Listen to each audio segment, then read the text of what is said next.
Si vous avez du mal à mettre des limites aux gens dans ce qu'ils peuvent vous dire ou vous faire, vous serez difficilement respecté. Alors, bienvenue à vous à ce moment d'édification. Voilà. Si c'est la première fois sur notre chaîne, je vous invite à vous abonner, à liker, à partager la vidéo et pourquoi pas nous laisser un commentaire. Comme je le disais, je voudrais parler avec vous de la notion du respect. C'est une notion assez large, on peut dire beaucoup de choses dessus, mais par rapport à la pensée que je voudrais véhiculer, comme je disais, en réalité, quand on parle du respect, on parle des relations humaines. Lorsqu'on parle du respect, on parle des rapports entre deux ou plusieurs personnes. Et vous savez, le respect est quelque chose qu'en général, ça vient d'abord de la personne elle-même.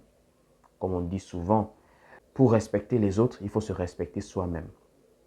Et plusieurs personnes en réalité ne réalisent pas que c'est la manière dont ils se présentent face aux autres qui détermine le respect que les autres ont vis-à-vis de ces personnes. Vous allez remarquer, dans les relations humaines, les gens se comportent avec vous de la manière dont vous leur permettez de se comporter. Vous allez remarquer, la même personne peut être très désagréable avec vous, mais très respectueuse avec quelqu'un d'autre.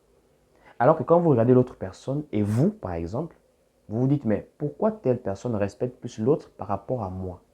C'est pas tant que l'autre a peut-être plus d'influence, plus d'argent, plus de moyens à se faire respecter, mais c'est parce qu'en réalité, il y a des bases qu'il faut mettre aux gens. Vous savez, le respect ne s'acquiert pas forcément à prix d'argent. Ce n'est pas tout le monde qui impose le respect par de l'argent. Ce n'est pas tout le monde qui impose du respect par l'autorité, par exemple, de la position. Il y a des gens, naturellement, on les respecte parce que ce sont des gens qui ont des positions d'autorité. Par exemple, le patron au travail, la hiérarchie, le chef, etc. Il y a aussi l'autorité liée, par exemple, à la position. Par exemple, dans la famille, il y a les aînés, des gens plus âgés. Il y a le respect par rapport aussi à la capacité financière. Nous sommes dans le domaine social. Le matérialisme aujourd'hui aussi impose du respect. Quand quelqu'un a de l'argent, naturellement, il se fait respecter. Mais il y a des gens aussi, il y a une catégorie de personnes, la dignité de la personne est très importante. Le fait de se valoriser auprès des autres est très important. Et ce n'est pas une question forcément de moyens. C'est une question de principe, c'est une question de base dans les relations humaines. La façon dont on vous parle, les choses qu'on est capable de vous dire, la manière dont on vous traite. C'est vous qui autorisez cela. Vous allez remarquer, pour ceux qui sont dans le monde chrétien, vous savez que je m'adresse beaucoup plus à un public aussi chrétien, ceux qui sont dans la foi, ce sont des conseils que nous donnons, des orientations et des édifications sur notre chaîne ici, sur la base des écritures bibliques. Vous allez remarquer dans la vie de foi, la parole dit « aime ton prochain comme toi-même ». En réalité, nous allons remarquer que quand la parole nous parle dans ce sens, il s'agit quelque part aussi d'un respect que nous sommes appelés à donner aux autres parce que je crois que tout être humain veut qu'on le respecte. Il vous sera difficile de trouver quelqu'un qui n'aspire pas à être respecté. Même la personne la plus simple, on va dire socialement, voudra toujours avoir un minimum de considération. Donc en réalité, quand on dit qu'on doit s'aimer les uns les autres, ça veut dire que nos relations humaines doivent être imprégnées de respect et de considération mutuelle. Mais ce que vous allez remarquer, non seulement dans le monde chrétien bien sûr, mais un peu partout, c'est que les gens ont tendance à confondre le respect et la faiblesse. Ça veut dire plus vous accordez du respect à quelqu'un, la personne considère naturellement que vous êtes faible et elle peut vous faire tout ce qu'elle veut. Elle peut vous parler de la manière que ça lui vient dans le cœur, selon ses humeurs, etc. Et c'est quelque chose qu'il faut changer. Vous savez, les gens qui vous respectent ne vous respectent pas parce que ces gens ont peur de vous. Et même parfois, si ces gens peuvent avoir peur de vous, ce n'est pas parce qu'il y a des choses que vous pouvez leur faire, comme de la violence physique, etc. C'est parce qu'elles vous considèrent. Elles vous ont mis à une position de poids dans leur vie, vraiment de considération qui fait qu'elles se soumettent à certaines choses que vous pouvez dire, à certaines orientations, à votre autorité, par exemple. Mais en réalité, ça ne veut pas dire que vous ne devez pas avoir un respect en retour. Non, ce n'est pas ce que ça veut dire. Vous savez, même en famille, les aînés qui ont souvent été très sages, les personnes âgées, ont souvent respecté également les plus jeunes. Ce n'est pas tout le monde qui abuse de son autorité, par exemple d'aîné. Ce n'est pas également tout le monde qui abuse de son autorité de chef. Il y a des entreprises, quand vous arrivez, vous trouvez comment le chef est très respectueux vis-à-vis des employés. Et vous allez remarquer que même dans ce genre de milieu, les gens sont beaucoup plus respectueux même vis-à-vis de l'autorité parce qu'ils montrent aussi du respect vis-à-vis de vous. Les aînés qui respectent les plus jeunes sont souvent aussi beaucoup plus respectés par rapport aux gens qui abusent de leur autorité. C'est pour dire, dans le monde chrétien, par exemple, vous êtes un responsable et des gens vous respectent. Je vous assure, n'utilisez pas ce respect pour pouvoir les dominer n'importe comment. Même l'apôtre Pierre peut le dire dans le livre de 1 Pierre chapitre 5, qu'en réalité, les anciens n'ont pas vocation à dominer sur les plus jeunes, mais bien au contraire, ils sont appelés à être des modèles du troupeau. Un modèle, c'est quelqu'un qui sait comment on parle aux autres. Vous pouvez avoir des gens que vous conduisez, mais qui sont plus âgés que vous, par exemple. Vous pouvez avoir des gens que vous conduisez, mais qui sont aussi des adultes déjà. C'est un peu à l'image d'un père. Vous savez, l'éducation évolue en fonction de la croissance de la personne.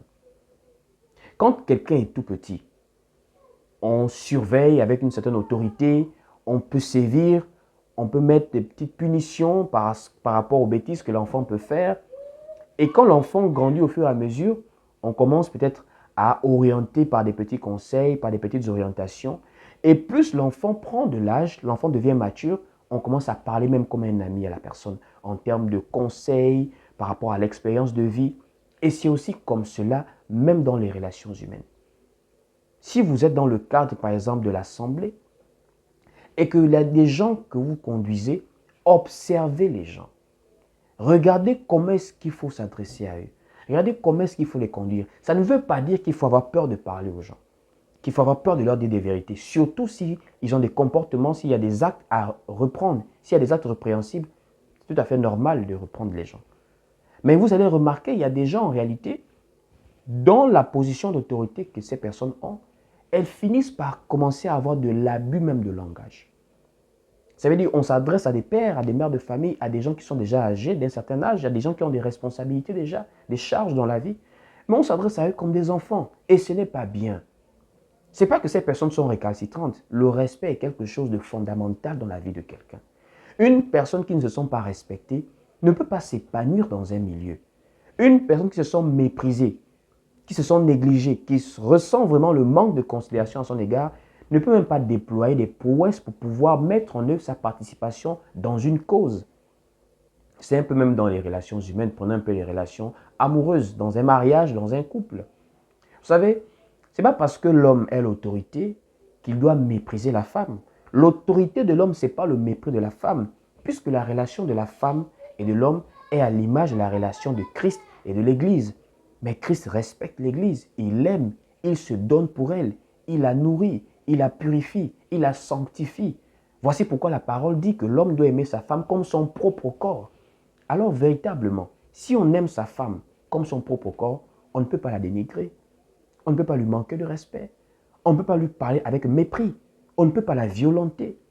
Or, vous allez remarquer dans les relations humaines, la violence n'est pas seulement physique, mais elle est aussi verbale, elle est aussi comportementale.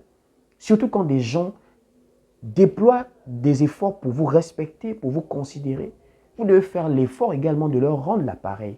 Ce n'est pas que vous voyez des personnes comme au même niveau que vous, mais je vous assure, même le Seigneur pouvait le dire, le plus grand parmi vous, c'est celui qui sait se mettre au service des autres. Jésus a lavé les pieds de ses disciples, alors qu'il avait l'autorité sur ses disciples. Vous voyez un peu?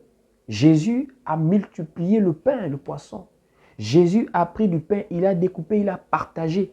Il y a des moments, il se mettait même au niveau des disciples. Pas que c'était une manière de dévaloriser sa position, mais c'était une manière de se mettre au service, parce que c'est dans cela qu'il a été glorifié. Et en réalité, le respect donne du respect. Plus vous respectez, plus vous serez respecté. Et plus vous vous respectez, plus on va vous respecter. Voici pourquoi je parle à quelqu'un. En réalité, peu importe où vous êtes, c'est vous qui donnez aux gens la possibilité de vous parler comme ils veulent. C'est vous qui donnez aux gens la possibilité de vous considérer d'une certaine manière.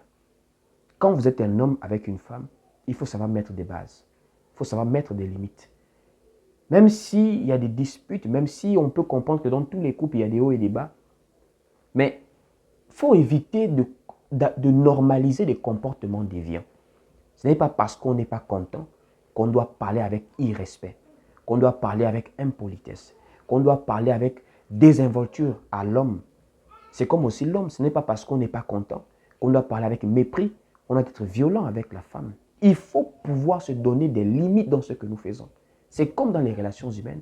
Ce n'est pas parce que quelqu'un est plus âgé qu'il doit forcément parler avec vraiment du désordre pour parler simplement en fait.